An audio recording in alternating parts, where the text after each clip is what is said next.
Peristiwa pemadaman listrik terjadi saat Menteri Pertahanan Prabowo Subianto menjadi pembicara dalam salah satu panel diskusi di rangkaian kegiatan Rakernas 16 Asosiasi Pemerintah Kota Seluruh Indonesia, APEKSI, yang digelar di Makassar, Sulawesi Selatan, Kamis 13 Juli 2023.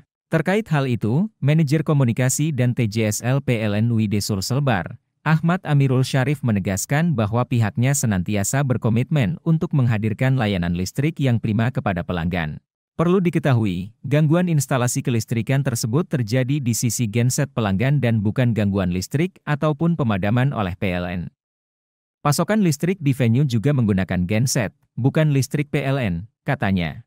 Mengetahui gangguan di sisi instalasi pelanggan terjadi, petugas PLN sigap berkoordinasi dengan pengelola gedung untuk melakukan manuver beban agar pasokan listrik PLN masuk ke lokasi acara. Dalam tempo singkat, acara pun berlangsung kembali.